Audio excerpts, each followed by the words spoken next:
والصلاة والسلام على أشرف الأنبياء والمرسلين وعلى آله وأصحابه أجمعين. أما بعد فأعوذ بالله من الشيطان الرجيم. بسم الله الرحمن الرحيم.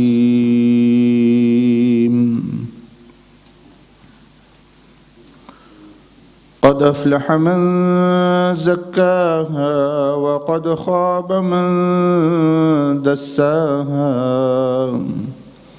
كذبت ثمود بطغواها إذ انبعث أشقاها.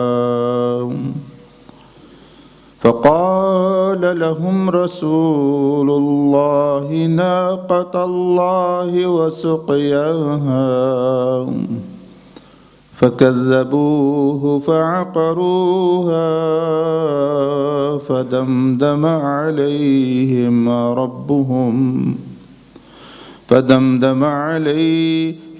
ربهم بذنبهم فسواها ولا يخاف عقباها.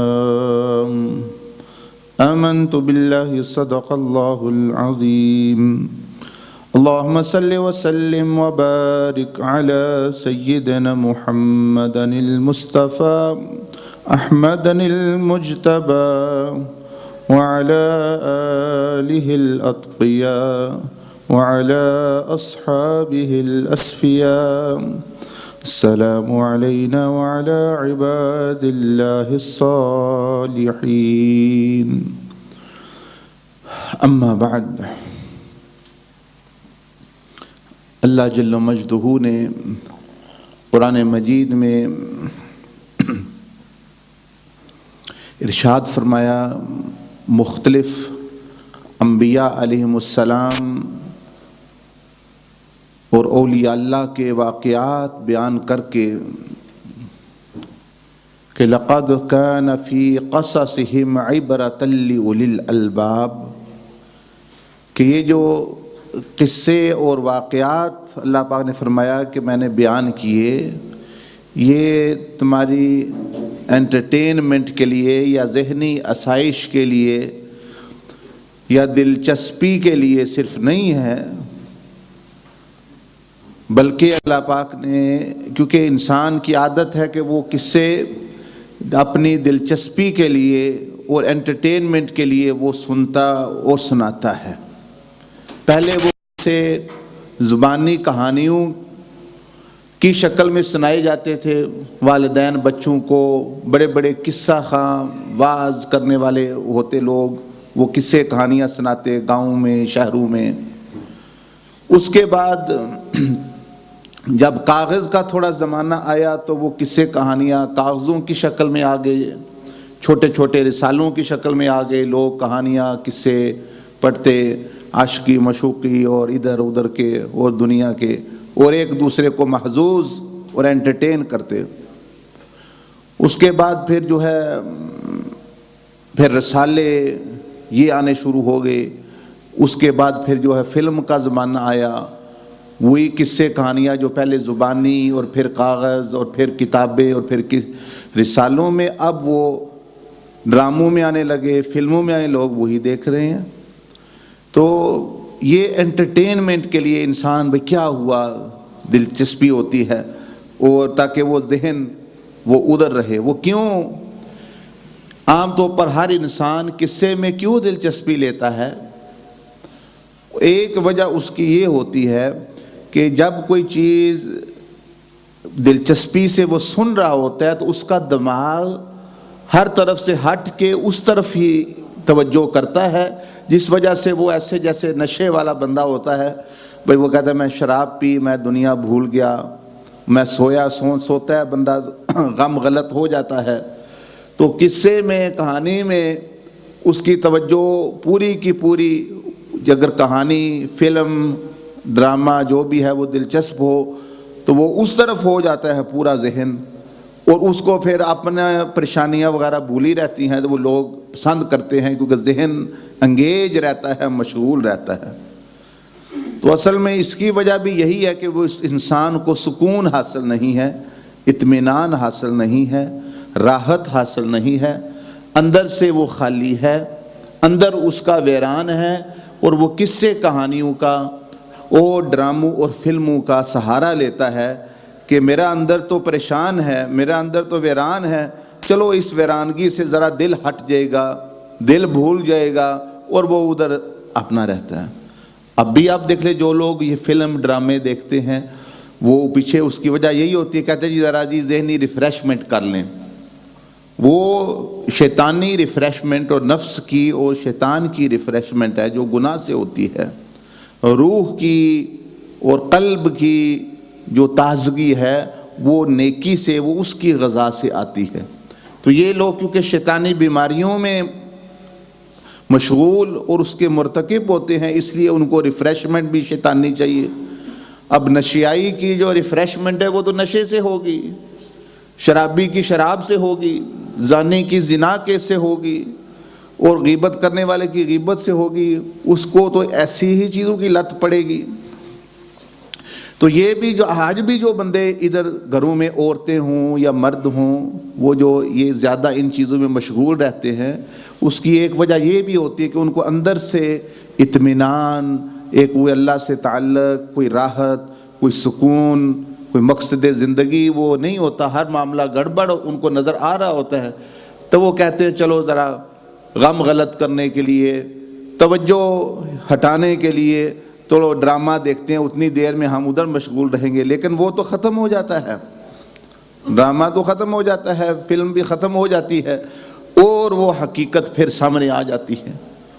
تو وہ تو بلی کی طرح اور کبوتر کی طرح کہ کبوتر بلی کو دیکھ کر وہ آنکھیں بند کرتا ہے، وہ سمجھتا ہے کہ میں غائب ہو گیا، بلی بھاگ گئی، بلی چلی گئی، میں پتہ اس کو میں بھاگ تو نہیں سکتا، لیکن وہ آنکھیں بند کرتا ہے، وہ بلی پکڑ لیتی ہے۔ اسی طرح جو انسان اصل میں جو اس کی تباہی، اللہ سے دوری، حضور علیہ الصلوۃ والسلام کے محبت اور عشق میں کمی، اور اہل بیت اور صحابہ کے سے تعلق اور اہل ان کے عشق اور محبت میں کمی کی وہ پوری کیسے کرنا چاہتا ہے؟ حقیقت سے آنکھیں بند کر کے، اور وہ ان قصے کہانیوں اور ان فلموں اور ڈراموں میں وہ راحت ڈھونڈ رہا ہے، وہ سکون ڈھونڈ رہا ہے، لیکن وہ تو ایک وقتی چیز ہے، وہ نشے کی طرح جب وہ اترے گی اس کو حقیقت کا سامنا کرنا پڑے گا، اس لیے وہ تسلسل کے ساتھ۔ بہرحال اللہ جل مجدہ نے جو قرآن مجید میں جو ارشاد فرمایا وہ یہ فرمایا کہ میں نے جو قصے بیان کیے ہیں یہ انسانوں کی صرف کوئی دلچسپی کے لیے نہیں، ان کے دلوں کی توجہ ہٹانے کے لیے نہیں ہے، ان کو صرف انٹرٹینمنٹ کرنے کے لیے نہیں، بلکہ اصل وجہ اس کی جو ہے لَقَدْ كَانَ فِي قَصَصِهِمْ، یہ جو قصے ہیں جو اللہ جل مجدہ نے بیان فرمائے انبیاء علیہ السلام اور اولیاء اللہ کے، فرمایا یہ سبق اور عبرت حاصل کرنے کے لیے ہیں، اور سبق اور عبرت کون حاصل کرے؟ کہ تم حاصل کرو۔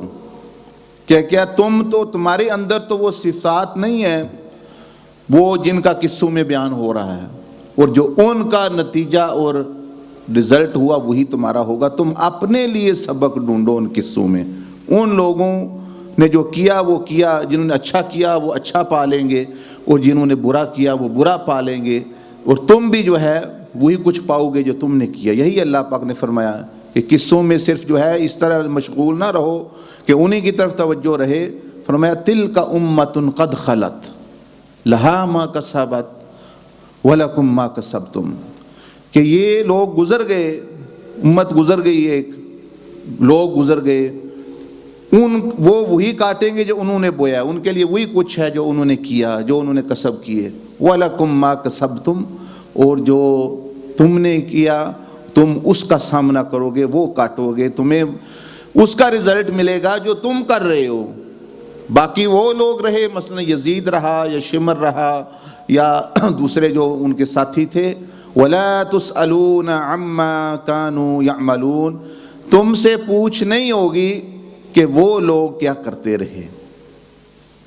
تم سے یہ پوچھ نہیں ہوگی کہ وہ لوگ شمر کیا کرتا رہا, یزید کیا کرتا رہا, وہ ان لوگوں سے ہوگی. تمہیں جو پوچھ ہوگی یا مجھے جو پوچھ ہوگی یا سوال ہوں گے وہ ہمارے متعلق ہوں گے کہ تمہاری زندگی میں بھی وہی دین تم تک بھی پہنچا, حسین کا دین تم تک پہنچا, رسول اللہ صلی اللہ علیہ وسلم کا دین تم تک پہنچا, وہی مقصد اور مشن تم تک بھی پہنچا. تم نے یزیدی کردار ادا کیا یا حسینی کردار ادا کیا, یہ تم بتاؤ. اب میں کہوں وہ یزید بہت برا تھا, یزید لعنتی تھا, وہ تو ہے, اس کو اس کی سزا بھی ملے گی جو بھی نتیجہ ہے, لیکن تم بتاؤ, ہم تمہیں سوال کریں. ملائکہ کہیں گے آپ تو, ہمیں تو حکم ہے تمہیں سوال کریں. وہ جن فرشتوں کو حکم ہوگا وہ یزید کو سوال کریں, وہ یزید کو سوال کریں گے.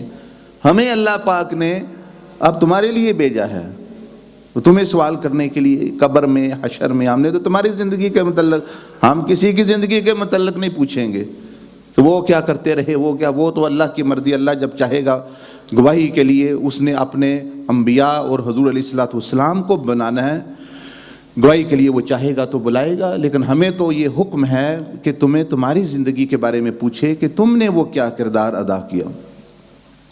تو ایک چیز جو مختصر طور پر آپ کو بتاؤں, جو امام حسین رضی اللہ تعالیٰ عنہ نے اپنے قصے سے سبق دیا, ہمیں سبق دیا, اس میں یہ کہ کیونکہ آپ نے بہت سارے خطبے ارشاد فرمائے, کربلا میں بھی جاتے ہوئے بھی, جمعہ بھی آتا, اور ویسے بھی آپ رات دن نصیحت فرماتے تھے. اور پھر کربلا میں بھی آپ نے مختلف خطبے ارشاد فرمائے ان لعنتیوں کو اور منافقوں کو اور بے وفاؤں کو, اور جو ہے یہ دھوکے باز لوگوں کو سمجھانے کی کوشش کی. دھوکے باز وہ لوگ ایسے ہی تھے جیسے ہم لوگ آج آنکھیں بند کر کے اپنی زندگی گزار رہے ہیں. دین لٹتا جا رہا ہے, دین کو نقصان ہو رہا ہے. شیخ عبد القادر جیلانی حضرت غوث پاک رضی اللہ تعالیٰ فرمایا دین کی دیواریں گر رہی ہیں اور تم اپنی زندگی میں, اپنے بیوی بچوں میں اور اپنی چیزوں میں مشغول ہو. تو ایک سبق انہوں نے یہ دیا امام حسین رضی اللہ تعالیٰ عنہ نے. اب وہ میدان کربلا میں ہیں, میدان جنگ میں ہیں, بچے ذبح ہو گئے ہیں, بھائی جو ہیں وہ ذبح ہو گئے ہیں, شہید ہو گئے ہیں, بہنیں بیوہ ہو گئی ہیں, ان کی جو اور عورتیں ہیں وہ بیوہ ہو گئی ہیں, اور بچے یتیم ہو گئے ہیں ان کے. اتنی قربانی, اپنے بیٹے بھی, اپنے بھتیجے بھی. امام حسن رضی اللہ تعالیٰ عنہ کے کتنے بیٹے شہید ہوئے, اور ان کے نام بھی سنے, ابو بکر بن حسن, عمر بن حسن. امام حسن رضی اللہ تعالیٰ اپنے بیٹوں کے نام ابو بکر و عمر رکھے ہوئے تھے. یہ چیز ظاہر کرتی ہے کہ ان کو ان ہستیوں سے کتنی محبت تھی. آج جو 1200 سال بعد جو بندہ یہ کہے کہ ابو بکر و عمر اچھے لوگ نہیں تھے, نعوذ باللہ وہ کافر یا منافق تھے, تو کیا امام حسن ان لوگوں کی وفات کے بعد کافروں کے نام اپنے بچوں کے رکھتے رہے؟ وہ سوچے تو صحیح وہ کیا کہہ رہے ہیں. وہ اگر ابو بکر و عمر کو برا کہہ رہے ہیں, ان کے ناموں کو برا کہتے ہیں, تو حضرت علی نے اپنے بیٹوں کا نام عثمان رکھا, ابو بکر رکھا. وہ شہید ہوئے, کربلا میں ان کے نام آتے ہیں باقاعدہ, اور کربلا کے میدان میں ان کے مزارات بنے ہوئے ہیں. حضرت علی, حضرت عثمان بن علی کا مزار ہے, ابو بکر بن حسن اور ابو بکر بن علی اور عمر بن حسن. اسی طرح اس کے بعد بھی یعنی خلفاء ابو بکر عمر رضی اللہ تعالیٰ عنہما, تو وہ تو پہلے وفات پا گئے اور شہید ہو گئے. حضرت عمر صدیوں یعنی کتنے دہائیوں بعد امام زین العابدین کے بیٹوں, آپ نے اپنے بیٹوں کا نام خلفاء راشدین کے نام پر رکھا, امام باقر نے ان کے نام پر رکھا. تو اس سے پتہ چل رہا ہے کہ ان لوگوں کو تو کتنا تعلق.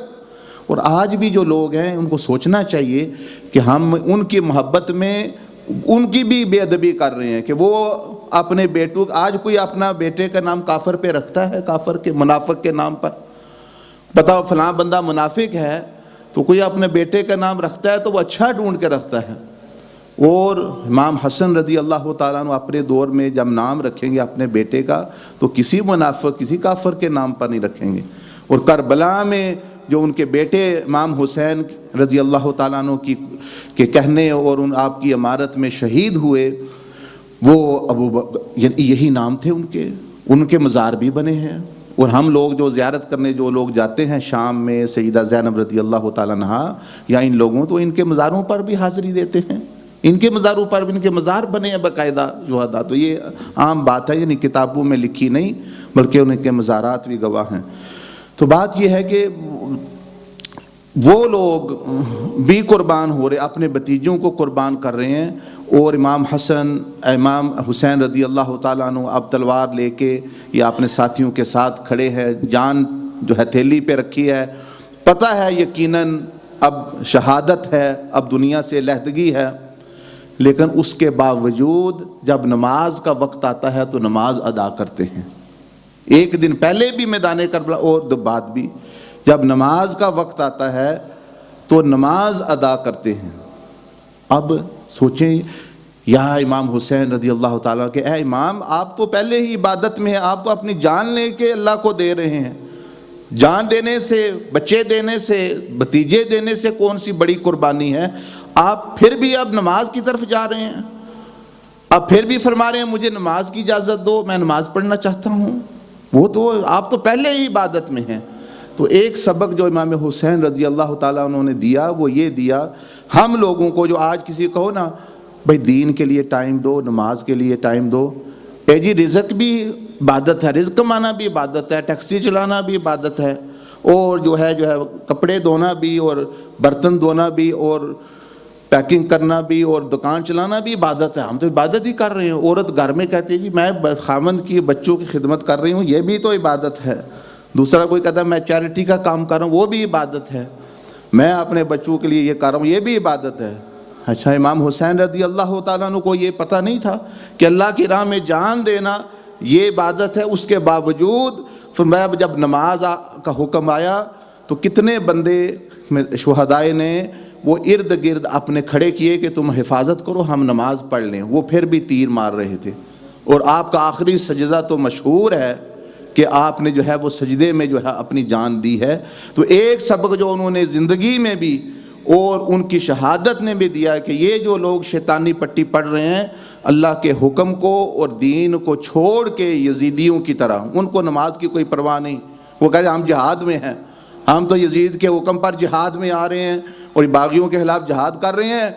اب اس سے افضل کیا چیز ہو سکتی ہے جی؟ اس سے اعلیٰ کیا چیز ہو سکتی ہے؟ ہم تو اللہ کی راہ میں یعنی لڑ رہے ہیں. یہ یزیدیوں کا ذہن ہے، یہ یزیدیوں کا ذہن ہے اور منافقوں کا، اور جو دین حق سے ہٹے ہوئے تھے.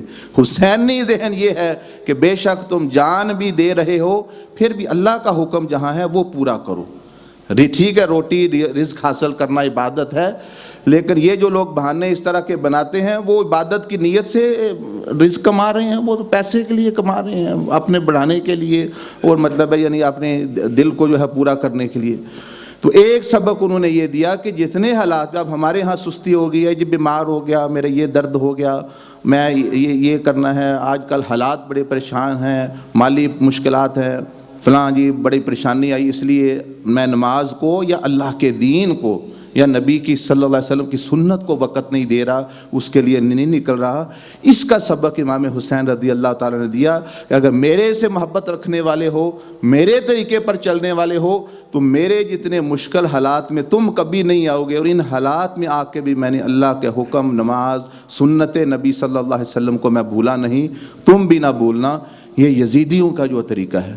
اسی طرح آپ نے اور بھی اس میں بے شمار اللہ بہتر جانتا ہے اسباق اور عبرتیں ہیں، لیکن آپ مت ایسے لوگوں میں بنے کہ جو وہ مہینہ ختم ہو رہا ہے امام حسین کی یاد بھی ختم ہو رہی ہے، ان کا جو مشن اور مقصد جو تھا دین کو قائم کرنے کا وہ بھی جا رہا ہے. پہلی محرم سے شروع کیا، 10 محرم میں ختم وغیرہ کر کے اب سمجھا قربانی ان کی ہو گئی نعوذ باللہ. اب ہم آہستہ آہستہ جو مہینہ جا رہا ہے ان کے ساتھ تعلق اور ان کے مشن کے ساتھ تعلق بھی اگر کمزور ہو رہا ہے تو یہ طریقہ محبت کا طریقہ نہیں، یہ کوفیوں والا طریقہ ہے. وہ تو پھر بھی پیٹنے رونے لگے. حضرت زینب نے فرمایا تم روتے رہو، ہمیشہ پیٹتے، کیونکہ تم نے جرم ہی ایسا کیا ہے. انہوں نے ان کے خلاف یہ دعا کی کہ تم نے ایسی اب جو ہے کہتے افسوس ہے. انہوں نے تو پھر چلو دنیا میں افسوس کر لیا، وہ جو کوفی لوگ ہیں، اگر ہم مر گئے تو اس کے بعد تو افسوس کا بھی فائدہ نہیں ہوتا. دنیا میں تو پھر توبہ طائب کا موقع ہوتا ہے. جیسے وہ حضرت حر بن یزید نے توبہ کی، ایک عیسائی گزر رہا تھا، دیکھیں قسمت دیکھیں اس کی، اس عیسائی کی، اس عیسائی گزر رہا ہے، 2 دن ہوئے ہیں اس کی شادی کو، ماں اور بیٹی کے ساتھ گزر رہا ہے. حضرت وہب بن عبداللہ الکلبی گزر رہا ہے کربلا سے، دیکھا یہ کیا ہو رہا ہے، یہ جنگ ہو رہی ہے، اور یہ ادھر کیا ہے، ادھر جی رسول اللہ صلی اللہ علیہ وسلم کے بیٹے ہیں، اور ادھر جی یعنی مسلمان حکمران جو ہیں وہ ہیں امیر شام، اور جو ہے یہ ہے. وہ کہنے لگا میں نے اپنے بزرگوں سے کتابوں میں سنا ہے آپ صلی اللہ علیہ وسلم کے بارے میں، لیکن میں ان کی زیارت نہیں کی، چلو میں ان کے بیٹے کو، ان کے نواسے کو دیکھتا ہوں جا کے. وہ آیا اور امام حسین رضی اللہ تعالیٰ کے ساتھ اس بیٹھا، اور آپ کے اخلاق اس وقت جب آپ بھوک اور پیاس میں تھے پھر بھی اس کو کھانا جو تھا، جو دودھ تھا، جو پانی تھا، وہ اس کو پیش کیا. یہ ہے حسینیت. وہ ہمارے پاس سب کچھ ہو کے ہم اس سانپ بن کے اللہ کی نعمتوں پر بیٹھے ہوئے ہیں، زکوٰۃ بھی نہیں دے رہے، صدقات بھی نہیں دے رہے. تو وہ مسلمان ہو گیا وہاں. اب بعد وقت ختم ہو گیا ورنہ آپ کو اس کا پورا قصہ سناتا. وہ مسلمان ہو گیا، اس کی جو ہے ماں مسلمان ہو گئی، اس کی بیوی مسلمان ہو گئی، اور اس نے اسی دن جو ہے وہ اپنا شہادت بھی پائی آپ کے لیے لڑتے ہوئے. وہ حضرت وہب بن عبد، ایک دن پہلے عیسائی ہے لیکن اس کو سمجھ آ گئی کہ حسین اور دین کیا ہے. اور ہمیں 50 سال ہو گئے، 40 30 سال ہو گئے مسلمان بیٹھے ہیں، سمجھ نہیں آ رہی کہ دین کے لیے محنت کرنی چاہیے. اور اس نے کہا یزیدیوں سے، یہ کہا کہ یزیدیوں اور لانتیوں کہ تم اس حسین کو شہید کرنا چاہتے ہو، اور میں تمہیں بتاتا ہوں ہماری کتابوں میں یہ لکھا ہے کہ عیسیٰ علیہ السلام آسمانوں میں ان کی زیارت کا شوق رکھتے ہیں. یہ وہ ہستی ہے کہ پیغمبر ان کی زیارت کا شوق رکھتے ہیں، یہ وہ اتنی پیاری اپنا ہستی ہے، اور تم یہ کرنا. اور ایسا نہ ہو میرے بھائیوں، بزرگوں، بہنوں، دوست جو بھی سن رہے ہیں، کہ ہم بھی جو ہے وہ انہی لوگوں کے پیروکار جو ہے بن جائیں جو یزیدی تھے، بلکہ ہم امام حسین رضی اللہ تعالیٰ کے قافلے میں ان کی صفات کو، ان کی پیروی میں اپنا ٹائم خرچ کریں. ان کو بھولیں مت، محرم کے بعد ان کے مشن کو بھولیں، ہر وقت جو ہے وہ یاد رکھیں اور اس پر شامل ہوں. اگر نہیں پتہ تو بعد میں بیٹھے نماز کے پوچھیں کیسے ان کے مشن میں شامل ہونا ہے، کیسے وہ ان کی زندگی سے فائدہ حاصل کرنا ہے. اللہ جل مجدہ مجھے آپ کو عمل کی اور جو توفیق دی ہوئی ہے اس کو استعمال کرنے کی اور مزید توفیق عطا فرمائے، سنت ادا فرما لیں. سبحانک اللہم بحمدک، نشہد ان لا الہ الا انت، نستغفرک ونتوب الیک. من لا نبي بعد ولا أمة بعد ولا كتاب بعد وعلى آله الأتقياء وعلى أصحابه الأصفياء. أما بعد،